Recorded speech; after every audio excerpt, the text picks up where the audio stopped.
Бисмилляхи рахмани рахим. Есть такая тема: ислам и патриотизм. Совместим ли патриотизм с исламом?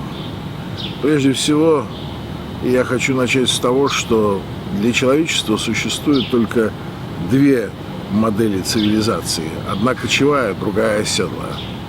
Оседлая цивилизация нам всем известна. Это древний Вавилон, это древний Иран, это земледельческие феодальные структуры, это пирамидальное общество, во главе которого стоит фараон, кесарь или шах, например.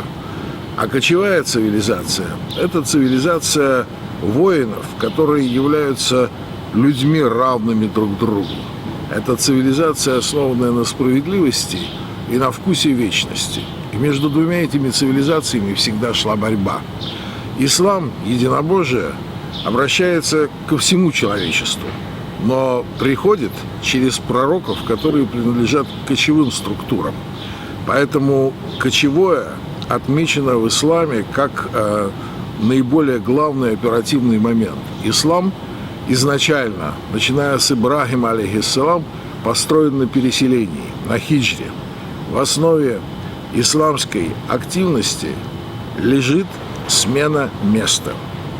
Если бы не хиджра, если бы не готовность мусульман, первых мусульман, салафов и табиинов переселяться, сегодня не было бы ислама в Северной Африке, в Китае, в Индонезии, потому что главное в распространении ислама – это мобильность мусульман. И это отсутствие любой привязки к почве и крови. Потому что язычество, оно всегда привязано к крови и к почве.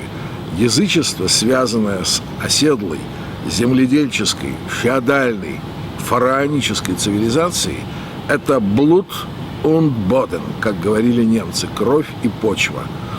Латиняне говорили «Dolce est pro patria morte», то есть «сладко умереть за родину». Это тезис глубоко языческий. А в исламской сунне существует то, что нам оставил наш пророк, саллаллаху алейхи вассалям, который сказал: кто умирает за род, тот не из наших, и кто умирает за нацию, тот не из наших. Каумия осуждено в исламе, но каумия тесно связана с землей. Не может быть каумия, не может быть этноса, не может быть национализма, который свободен от почвы. Такой кочевой национализм, может быть присущ только евреям. Да и то евреи не являются в этом смысле нацией в буквальном смысле. Евреи – это политическая организованная международная сила, которой и мусульмане должны быть и также являются. Поэтому патриотизм – это вещь глубоко чуждая исламу. Но другое дело, что ислам всегда стоит на страже той территории, где распространяется шариат, и где живет доминирующее большинство мусульман, которые становятся хозяевами этой земли. Динамика распространения ислама не привязана к почве. И вот то, что на Северном Кавказе происходит, когда начинают делить, это лакские территории, это кумыкские территории, это ингушские, это чеченские территории. Это абсолютная каумия, это абсолютное язычество. Потому что до того, как туда не пришли русские, у мусульман на Северном Кавказе вообще не было идеи, что вот эта территория является этнически помеченной, что там есть некий такой ярлык. Здесь, мол, живут карачаевцы, а здесь живут кабардинцы. Нет. Да, конечно, в основном на этой территории живут, допустим, черкесы, адыги, здесь живут карачаевцы, здесь живут в основном вайнахи, но это абсолютно не значит, что там не может жить другой мусульманин. Поэтому первым, чем начали заниматься при советизации империалисты из Москвы, они стали фиксировать национальную принадлежность территории, для того, чтобы потом нарезками сталкивать между собой кавказские этносы. Очень сложно это было в Дагестане, потому что в Дагестане были джамааты, которые состояли из многих национальностей. Когда национальность когда национальности сведены вместе в исламском джамаате, когда в одном джамаате в данном месте живут и кумыки, и даргинцы, и аварцы, очень трудно сказать, что вот эта земля только даргинская, или только аварская, или только кумыкская. Поэтому им надо было растаскивать людей между собой, разрывать джамааты и расселять этносы, чтобы ввести понятие местечкового патриотизма, местечкового такого земельного национализма. До сих пор в Дагестане это не удалось в полной мере.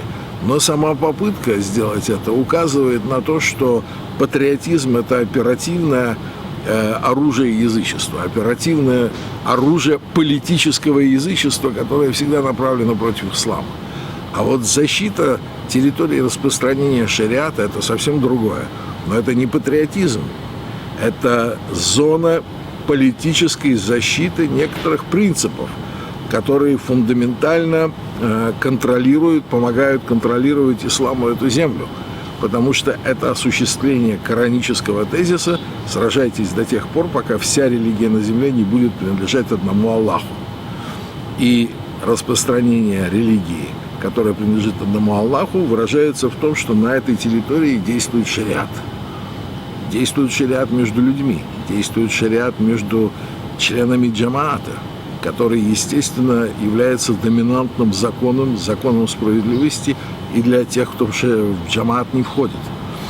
Поэтому надо просто различать между людьми, которые выходят фисабилиллах для того, чтобы жертвовать своей жизнью и имуществом на пути Аллаха, легкими и тяжелыми, и теми, которые остаются, чтобы поить водой паломников, которые не равны тем, кто выходит. Поэтому надо понять, что земледельческие люди, к которым тоже обращается ислам, потому что он обращается ко всем людям, они сидят на своих местах, но это не правящий слой. Правящий слой – это те, кто выходит. Правящий слой – это те, кто готов к хиджре. Правящий слой – это те, кто готов к переселению. Правящий слой – это те, кто готов к самопожертвованию, к тому, чтобы положить свою душу в борьбе за ислам, для того, чтобы осуществить предписание Аллаха о судьбе творения. Это правящий слой. И, конечно же, им не присущ патриотизм, им присущ политический глобальный проект, касающийся всей земли. А, конечно, патриотизм по факту может встречаться среди тех, кто сидит на своем клочке земли, и, естественно, он не мыслит себя в отрыве, так сказать, вот от этой территории. Это земледельцы, они тоже люди, они тоже муслимы. Хотя вопрос, мумины ли они, но они муслимы. И поэтому мы должны их защищать, раз они подчинились шариату, раз они предали себя Всевышнему.